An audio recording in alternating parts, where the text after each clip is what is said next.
Estos son los manuscritos del diario de mi abuelo Nicolás Rosenthal. Los escribió en Francia entre 1940 y 1942. Hoy lo presentamos el día en que cumpliría 97 años. Les damos la bienvenida hoy al Museo del Holocausto de Buenos Aires para recordar a Nicolás Rosenthal y para presentar también su libro póstumo, Diario dedicado a mis queridos padres. Nos acompañan familia y seres queridos en el día de hoy que cumpliría 97 años. Desafortunadamente, hace un mes falleció Nicolás y desde el Museo del Holocausto de Buenos Aires lo recordamos de esta manera. Escucharemos a continuación las palabras de Helene Gutkowski, sobreviviente de la Shoah, miembro del Comité de Honor de Sobrevivientes de nuestro museo, quien ha tenido mucho que ver en la publicación de este libro, ya que lo incentivó a Nicolás a dar a conocer su historia a través del libro, y ella también da cuenta de la historia de Nicolás en su propio libro, Querido País de mi Infancia, donde reúne historias de sobrevivientes francoparlantes de Francia, de Bélgica y de otros lugares, entre ellas la del querido Nicolás Rosenthal. La escuchamos. Nicolás Rosenthal, de bendita memoria, era miembro asiduo y muy respetado y querido del grupo Francia, Dulce Francia de nuestra infancia, un grupo que nucleaba a 30 sobrevivientes que habían pasado la guerra o parte de ella en Francia. Trabajando en reuniones grupales regularmente durante unos 10 años, hemos logrado, entrecruzando estas 30 memorias, plasmar en un libro de 2 volúmenes la vida de los judíos en la Francia ocupada por los nazis. En una de nuestras reuniones, Nicolás recordó así su cumpleaños número 15. Estaba dando vueltas en el patio del colegio como un alma en pena. El director, viéndome desde su ventana, me llamó a su despacho. ¿Qué le pasa, Rosenthal? Es que estoy cumpliendo 15 años, señor, y mis padres están lejos. Efectivamente, ya hacía más de 1 año y medio que Karl y Olga Rosenthal, sus padres, habían decidido alejar a sus hijos del creciente peligro nazi en Alemania. A Nicolás, el mayor, lo mandaron a estudiar al Colegio Cuvier en Francia, en la ciudad de Montbéliard, no muy lejos de donde vivían, 200 kilómetros, y a Gerhard lo mandaron al año siguiente en un Kindertransport a Inglaterra, donde fue adoptado por una familia protestante. Entre el viaje de uno y otro, explotó toda la furia del pogromo de noviembre, que no dejó sinagogas sin incendiar ni vidriera de negocio judíos sin quebrar. En Montbéliard, los nuevos compañeros de Nicolás podrían haberle dado la espalda por alemán o discriminado por judío. Nada de eso pasó. Nicolás se sintió aceptado tanto por profesores como alumnos desde el principio. Y a los 90 años todavía le asombraba la fascinación que desde sus primeros días en el colegio había ejercido sobre él el idioma francés, que al año ya dominaba perfectamente. Hoy también es 26 de febrero. 82 años han pasado desde aquel dar vueltas como un alma en pena de aquel adolescente de 15 años que era Nicolás. Hoy hubiese cumplido 97 años. Lamentablemente, ya no está con nosotros hace un mes. La pandemia nos impide ir al cementerio hoy para los Shloshim, como acostumbramos los judíos a los 30 días del fallecimiento de un ser querido, para honrar su memoria y recordar su vida y lo que nos ha dejado. Tamara, su nieta, encontró otra manera para juntos recordar a su abuelo. Será a través de su diario. Los primeros ejemplares de la versión en castellano del diario de Nicolás salieron de imprenta hace muy pocos días, el 27 de enero pasado. El día, casualmente, en que el mundo recuerda, desde hace unos años, la liberación de los campos de exterminio, o mejor dicho, el haberlos descubierto. Ese mismo día, 27 de enero pasado, unas pocas horas antes de que el primer ejemplar de su diario en castellano llegara a su casa, Nicolás había fallecido.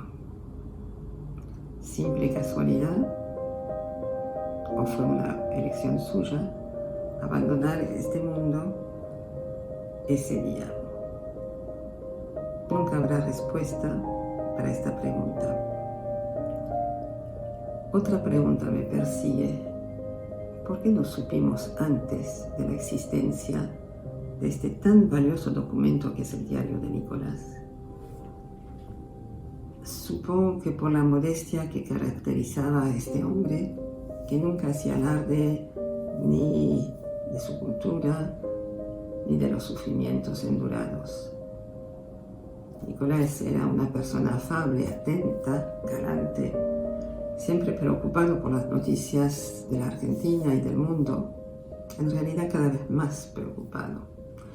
Nada en su forma de ser podría haber dejado entrever que este hombre había pasado por 10 campos de trabajos forzados. Nadie podría haber adivinado, viéndolo, que seguía atormentándolo el recuerdo de aquel tren que lo llevaba al infierno, a sus padres y a él. Se había detenido a 50 kilómetros del campo de Auschwitz, que los SS habían hecho bajar a los hombres válidos para que siguieran caminando de a pie hasta unos 25 kilómetros hacia su primer destino de trabajadores esclavos, y que el convoy, entre tanto, había vuelto a arrancar con su carga de mujeres, niños y ancianos. Nicolás no había podido despedirse de su madre y nunca la volvió a ver. Creo que ese recuerdo, el dolor de ese recuerdo, nunca lo abandonó. Tampoco el de su padre, de ver a su padre, un médico que había ayudado y salvado a tantos enfermos muriéndose de tifus ante sus ojos. No entendía Nicolás cómo él, tan flaco y desahuciado, había sobrevivido a los maltratos, al frío, al hambre, a los piojos, a la fiebre tifoidea y al tifus. Nicolás nunca faltó a las reuniones de Francia, dulce Francia de nuestra infancia, con punto de interrogación. No recuerdo, sin embargo, haberlo escuchado hablar nunca de su diario. Y no estaríamos hoy presentándolo a este diario si Philip Weil, el director de la colección Testimonios de la Shoah de Francia, que publicó la versión francesa de mi libro, el primer volumen de mi libro, Querido País de mi Infancia, no me hubiese escrito unos días apenas antes de terminar las correcciones de aquel volumen lo siguiente: es imposible que Nicolás se haya cruzado con una división blindada alemana el 17 de junio de 1940. Este rotundo llamado de atención me descolocó. ¿Yo había hecho un error en la cronología de los hechos? podía ser, o era Nicolás que me había dado esa fecha equivocadamente. Para que entiendan lo importante de esta fecha, que para muchos puede parecer un simple detalle, tengo que hacer una breve síntesis de cómo había sido la vida de Nicolás en sus primeros tiempos en Francia. Para eso tenemos que remontarnos al mes de junio de 1939. En ese momento ya hace 1 año y 5 meses que Nicolás es alumno del colegio Cuvier. Enterado de que a los judíos que todavía están en Alemania el nazismo les hace la vida cada vez más imposible, el muy joven Nicolás, tiene 15 años y medio, resuelve abandonar sus estudios clásicos y aprender un oficio para estar en condiciones de ayudar económicamente a sus padres lo antes posible. El director del colegio entiende, pero lo quiere ayudar y le ofrece una beca para quedarse y terminar sus estudios en el colegio. Nicolás prefiere abandonar el colegio, se disculpa y parte a París, donde se inscribe en el colegio Hort, que una familia amiga le ha recomendado. La Hort en aquel tiempo en París no era exactamente la Hort de aquí, era más bien un colegio que preparaba a sus alumnos para una rápida inserción laboral mientras les facilitaba un estudio básico y algún trabajo temporario con una remuneración mínima. Hasta un mes ya están por terminarse las vacaciones cuando el 1 de septiembre de 1939 alumnos y celadores reunidos alrededor de la radio se enteran de que Alemania ha invadido Polonia. Estamos en septiembre, época en que los agricultores deben levantar las cosechas, pero la mayoría de los hombres en edad de trabajar ya están en el frente e inclusive muchos ya están hechos prisioneros. Si las cosechas no se levantan, habrá hambruna en el invierno en Francia. El director de la Hort sugiere entonces a sus alumnos ofrecerse como voluntarios para ayudar a las familias campesinas que se han quedado sin sus hombres más activos para que se porten voluntarios. A Nicolás le toca ir, todos los alumnos aceptan y se portan voluntarios. A Nicolás le toca ir a un pequeño pueblo de Normandía que se llama Le Mesnil-Eudes, donde ayudará a la dueña de una granja, Madame Menuet, cuyo esposo está en el frente. 4 meses más tarde, el 1 de enero de 1940, en esa granja de Normandía, empieza a escribir su diario personal. Lo hace para contarles a sus padres cómo es su día a día, cómo son las tareas que le tocan hacer, cómo son sus patrones, cómo es la vida en ese entorno totalmente diferente al que está acostumbrado.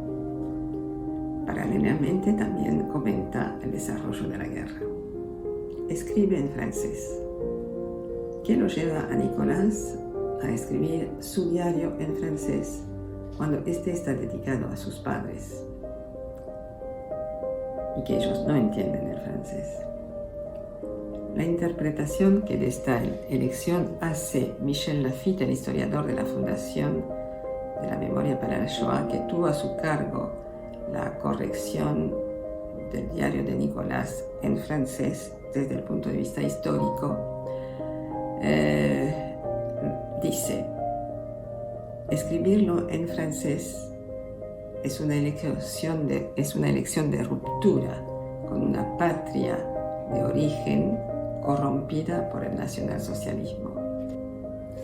El 16 de junio de 1940, 2 días después de que los alemanes hayan entrado en París, la señora Menuet lo llama a Nicolás y con lágrimas en los ojos le dice: tiene que irse, Nicolás. Los alemanes están cerca. Me temo que aquí ya no esté en seguridad. Llorando, Nicolás prepara sus pocas pertenencias y se despide de la señora Menuet. Parte en dirección a Caen, donde sabe la ciudad más importante de la región, donde sabe que se encuentra el director de la Horte. Pasa la noche a unos 30 kilómetros de Le Mesnil-Eudes, en una quesería donde sabe que trabajan algunos compañeros del colegio. Al día siguiente, el 17 de junio de 1940, emprende el segundo tramo de su recorrido y pocos kilómetros antes de llegar a la ciudad dice, o yo lo escribí equivocadamente, me cruzo con una división blindada alemana. Es con relación a esta fecha que Philippe Weil me escribe: es imposible que el 17 de junio de 1940 Nicolás se haya cruzado con una división alemana. ¿Cuál es el error? ¿Qué hice mal? No lo veo. Lo llamo a Nicolás, le pregunto si no se ha equivocado con la fecha. Tengo que pensarlo, me dice, no lo recuerdo bien. No pasan 10 minutos, suena el teléfono. Es Nicolás. Qué tonto que soy, me dice. Me voy a fijar en mi diario. ¿Tu diario, Nicolás? Sí. Al ratito me vuelve a llamar. Philippe Weil tiene razón. No me he cruzado con una división alemana el día después de haberme ido de la granja de la familia Menuet. Sí los he visto a esos jóvenes soldados rubios, sonrientes, que eran nuestros enemigos y que parecían tan simpáticos. Pero no los he cruzado, sino que ellos venían en la misma dirección que yo y me pasaron. Ahora sí, me quedaba claro. Los alemanes venían desde París, donde habían entrado el 14 de junio, al mes de haber penetrado en Francia, pero es gracias a este error que hoy estamos presentando el libro, el diario de Nicolás. No puedo creer lo que tengo a la vista. Una letra, una prolijidad increíbles. Busco las entradas, las fechas, 14, 15, 16, 17 de junio. Philippe Weil tenía razón, ¿sí? Pero lo que aún no sabía Philippe Weil es que en Buenos Aires, a 12 kilómetros del Teatro de la Guerra, habíamos descubierto un diario empezado 78 años antes, el 1 de enero de 1940, con una última entrada que data de fines de junio del 42. El francés casi perfecto, los dibujos hechos para ilustrar las tareas agrícolas asombrosos, una meticulosidad increíble. Qué emoción tan grande. Se trataba de un diario personal escrito durante la guerra, que tal vez será el último diario en ser puesto a la luz del día y muy posiblemente el último en haber sido encontrado en vida de su autor. En cada relectura que hago de estas páginas vuelvo a impresionarme por la minuciosidad con la cual Nicolás describe aquella Francia rural de los años 1930 a 1940 y luego la incierta y dramática vida en el París ocupado por los nazis. Por otra parte, el valor literario de estos 3 cuadernos, escritos en francés por un joven alemán de 16 años, es realmente sorprendente. El 7 de junio del 42 sale a la calle, como todos los judíos ese día, todos los judíos mayores de 6 años, con la estrella amarilla cosida en su solapa derecha.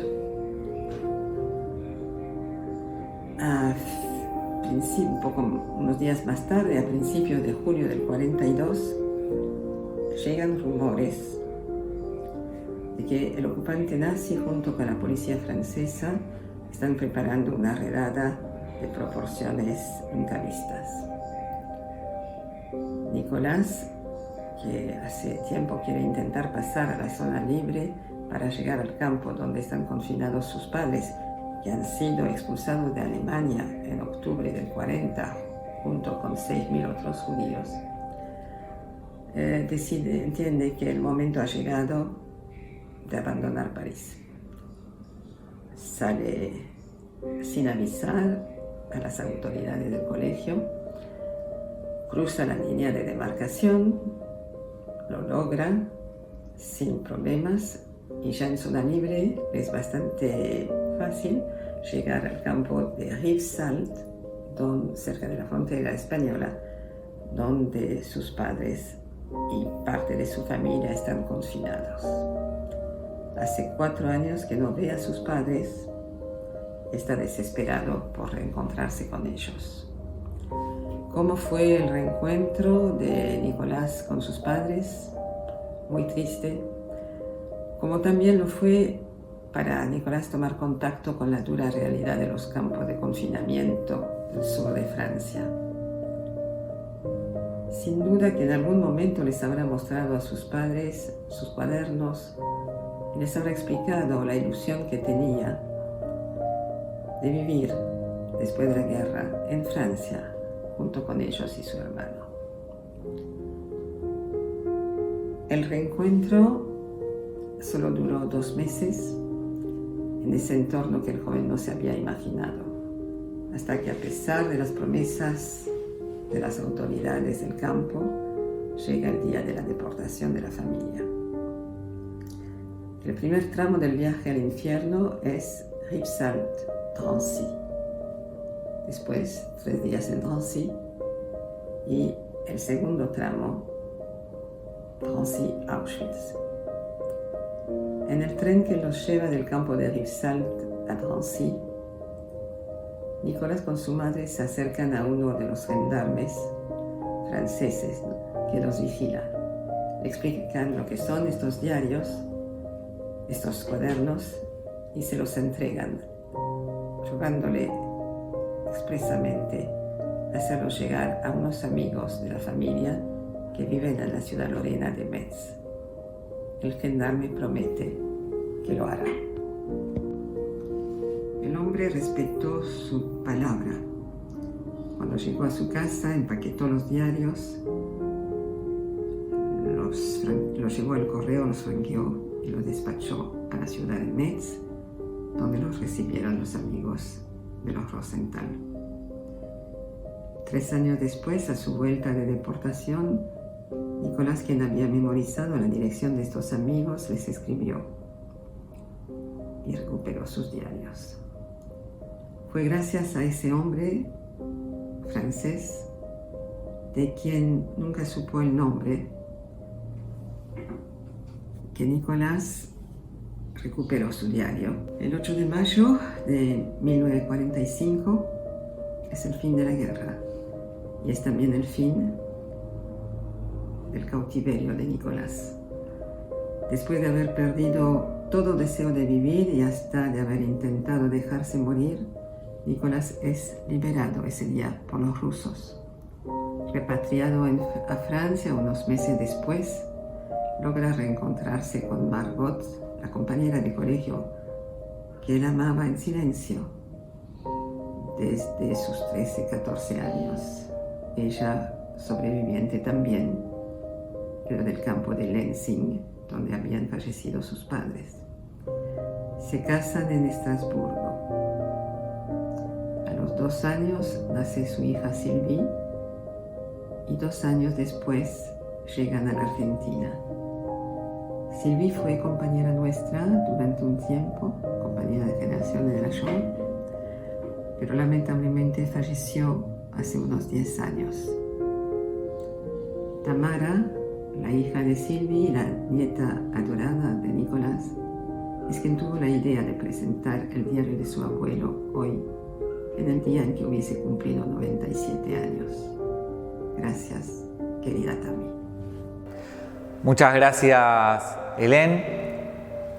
Escucharemos a continuación a dos participantes del proyecto Aprendiz que lo han realizado con Nicolás Rosenthal, Janina Zapotnikov y Javier Fabiusevich, quienes nos dirán unas palabras y leerán fragmentos del libro de Nicolás. Los escuchamos. Voy a compartir con ustedes un fragmento del diario de Nicolás del 19 de mayo de 1940. Ya tomé mi decisión, trabajar por el bien de Francia y agradecerle al señor Menuet su indulgencia y su bondad para conmigo, un refugiado alemán, privilegiado en comparación con los franceses, que por decirlo así, me defienden aunque sea extranjero. Porque soy realmente un privilegiado, no solo comparado con los franceses, sino también con los miembros de mi familia. Ustedes, mis queridos padres, la tía Ana, el tío Germán, la tía Regine y el tío Eugen. Por lo tanto, decidí trabajar solo por unos francos a la semana. Hay un solo obstáculo. El señor director podría negarme su autorización, porque es él a quien le corresponde la decisión suprema, ya que estamos obligados a darle la mayor parte de nuestra paga para que nos la guarde. Pero confío plenamente en él, y estoy seguro de que entenderá y aprobará mi decisión. A decir verdad, esta idea me da vueltas hace tiempo. Nació cuando empecé a apreciar en su justa medida toda la bondad de la señora Menuet. Solo con mi trabajo no podré devolverle nunca lo que hizo y lo que todavía hace por mí. Y no solo ella, sino también su marido y su familia. ¿Acaso tener dónde dormir y estar bien alimentado no es ya premio suficiente por todo el trabajo? Y no solo eso, sino también el cuidado de mi ropa, el lavado y el arreglo. Y como última razón, quisiera mencionar el orgullo que me daría poder decir: soy un voluntario. Uno de los desafíos del proyecto Aprendiz es lograr un acercamiento entre dos personas para conocerse profundamente. El aprendiz conoce a su maestro en su infancia, preguerra, y en su adultez, en su reconstrucción después de la Shoah. Una de las cosas que conversamos con Nicolás muchas veces es sobre su trabajo voluntario en varias instituciones comunitarias durante su vida adulta. En especial la que realizó en la Nueva Comunidad Israelita, institución de la que fue miembro y que visitaba todos los sábados por la mañana. Con Nicolás estuvimos en contacto asiduo durante 3 años y luego fuimos perdiendo el contacto. Y de alguna manera yo me olvidé ese detalle de que cada sábado visitaba la sinagoga. Hace 3 años, cuando decidí casarme, elegí la NSI y una semana antes de la boda nos invitaron para hacer una bendición para los novios.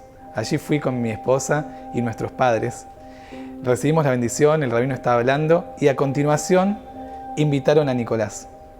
Mientras el rabino hablaba nos encontramos, nos dijimos unas palabras, nos dimos un abrazo, interrumpimos lo que estaba diciendo el rabino, que tuvo que contarle nuestra historia a toda la congregación. Para mí fue mágico ese día tan especial, recibir sus palabras, su abrazo, un momento inolvidable que quedará para siempre en mi memoria. Bueno, yo voy a leer un fragmento del diario de Nicolás de la fecha del 25 de marzo de 1940, cuando él un día de trabajo en el campo se va a la casa del director de la escuela donde él iba. Durante la cena hablamos de ustedes. La señora Meyer me preguntó cuáles eran sus proyectos. Le dije que tenían intención de irse a Norteamérica y que de ser posible querrías trabajar en tu profesión. Me dijo entonces que conocía a una mujer que quizás podría hacer algo, pero que en el caso de que quisieras ejercer tu profesión sería más difícil. Pero todo estaba por verse. ¿Por qué no le pregunté la dirección de esa mujer para escribirle yo mismo? ¿Por qué no aproveché esa oportunidad?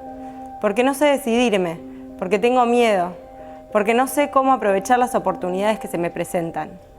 Pero también es cierto que no sabía que esa mujer estaba en Norteamérica. Es la presidenta del Consejo de Mujeres de la escuela, por lo que supuse que estaba en Francia. Y no quiero que ustedes vengan a Francia, porque no creo que aquí estén seguros. Si hubiera sabido que vivía en Norteamérica, habría preguntado más. A la tarde fui al cine, la directora lo pagó. Y pensé, y cuanto más pensé, más sentí algo dentro de mí, algo como vergüenza de ser hijo de ustedes y de no hacer nada por ayudarlos. Cuando pienso que Gert se vuelve loco para encontrar una solución y que yo soy incapaz de hacer nada, entonces preferiría que nunca se hubieran hecho cargo de mí. Si así les agradezco y tampoco me preocupo por su seguridad, hubiera sido realmente mejor que no hubiera existido nunca. Así, ustedes no hubieran tenido ningún problema por mi culpa. Yo sé bien que ustedes nunca podrían contar conmigo para nada, porque soy tímido y débil, porque me falta capacidad de decidirme y porque siempre me dejaré vencer por el más mínimo fracaso, por la cosa más pequeña que se interponga en mis proyectos. Cuando yo conocí a Nicolás en el proyecto Aprendiz, él tenía 94 años. La mayoría de los eventos de su vida ya habían ocurrido y la mayoría de las dudas que él alguna vez había tenido ya habían sido resueltas. Él estaba lleno de historias para contar, de respuestas para dar y tenía certezas donde el Nicolás de 16 años solamente tenía indecisión, incertidumbre y dudas. El Nicolás con el que conecté fue el Nicolás que no sabía bien su rumbo, que sentía que no hacía lo suficiente por sus padres, aunque por ahí él mismo no tenía para cenar ese mismo día, el que no sabía de campos de concentración, el que pensaba que lo que le estaba pasando ese día era lo peor que le iba a pasar, porque en realidad no sabía lo que le iba a pasar al día siguiente. El Nicolás que yo conocí ya sabía qué había hecho para responder esa duda eterna de si él era valioso y si su vida valía la pena ser vivida. Cuando yo lo conocí, Nicolás era sarcástico y tenía humor negro, pero sabía que cada momento compartido era un tesoro y que debía valorarlo como únicos. Él ya conocía todas las lecciones que este Nicolás recién estaba aprendiendo. El Nicolás que yo conocí no se quedaba viendo la vida pasar y los hechos ocurrir sin hacer nada, sino que tomaba cartas en el asunto y lo hacía con la convicción y la seguridad de que lo que estaba haciendo tenía que hacerse. Fue muy impactante leerlo adolecer, porque la realidad es que los valores que él tenía los mantenía, sin embargo, su punto de vista era completamente distinto. Lo hermoso de haber leído el diario de Nicolás fue que por un ratito, aunque sea muy chiquito, te podés meter en su vida y podés sentir un poquito de lo que Nicolás sentía a los 16 años en Francia, en su propia vida. En saluant chaque patrouille, je me disais, aucun séjour n'est plus beau que ma Normandie, c'est le pays qui m'a donné le jour. Y para cerrar la presentación de este libro de Nicolás Rosenthal, tendremos la palabra de Tamara Kotzareu, su nieta, quien nos dará un mensaje en nombre de toda la familia. Te escuchamos, Tamara. Quisiera decir unas breves palabras acerca de mi abuelo, o Pepe, como lo llamo desde que tengo memoria, y que significa abuelito en francés, porque Francia siempre está presente. Quiero contar lo que yo conocí de él, que es su impulso tan fuerte para la vida. Mi Pepe venía a los actos de la escuela, me llevaba al cine, me regalaba chocolates, me enseñaba sobre genealogía y a coleccionar estampillas. Siempre quería tener algo especial para comer cuando lo iba a visitar, se ponía alguna vestimenta que yo le había regalado y se afeitaba sin falta. Se tomaba el subte y colectivo para visitarme a mi casa hasta pasados los 90 años, a pesar de que yo lo retaba de que se tome un taxi. Supo construir vida, que es lo que significa el símbolo en hebreo que llevo puesto y que Él me regaló al nacer. Vida y lazos, porque construyó su familia, se ocupó de sembrar los vínculos con toda la familia y amigos que le quedaron, y con nuevos amigos y la nueva familia que formó con Lucy. Me dejó así, acompañada por personas que lo adoran acá y en distintos puntos del planeta. Y sobre todo, supo darme un amor tan dulce, que es el legado más importante que tengo de Él. Creo que para mi generación resulta más lejana la vivencia del horror de los campos de concentración. Mi mamá, en cambio, lo padeció y siento que tuvo que ver con su partida tan temprana. Hasta hace 2 años seguía planeando un viaje a Francia. Siempre quería volver a Francia. En una de sus últimas internaciones escuchamos la canción llamada Ma Normandie y los dos nos emocionamos. Creo que Francia, la que cuenta en su diario y que gran parte transcurre en Normandía, es la que le dio el impulso de vida, que le permitió sobrevivir y que sostuvo hasta el final de sus días. Como dice la canción, J'irai revoir ma Normandie, c'est le pays qui m'a donné le jour. Espero, Pepe, que puedas volver a ir a ver a tu Normandie.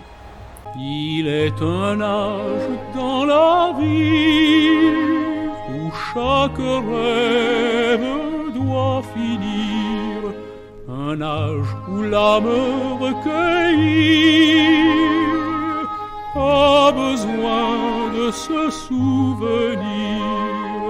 Lorsque ma muse refroidie aura fini ses chants d'amour, j'irai revoir ma Normandie, c'est le pays qui m'a donné le jour. Muchas gracias, Tamara, y damos por finalizada la presentación de este libro. Agradecemos a Tamara y a toda la familia de Nicolás Rosenthal, a Hélène, a Janina, a Javier por haber sido parte de esta presentación, y les agradecemos a todos por acompañarnos hoy en este día de cumpleaños de Nicolás, dando a conocer este libro póstumo y seguramente multiplicando la historia de Nicolás para iluminar a las generaciones que vendrán. Muchas gracias.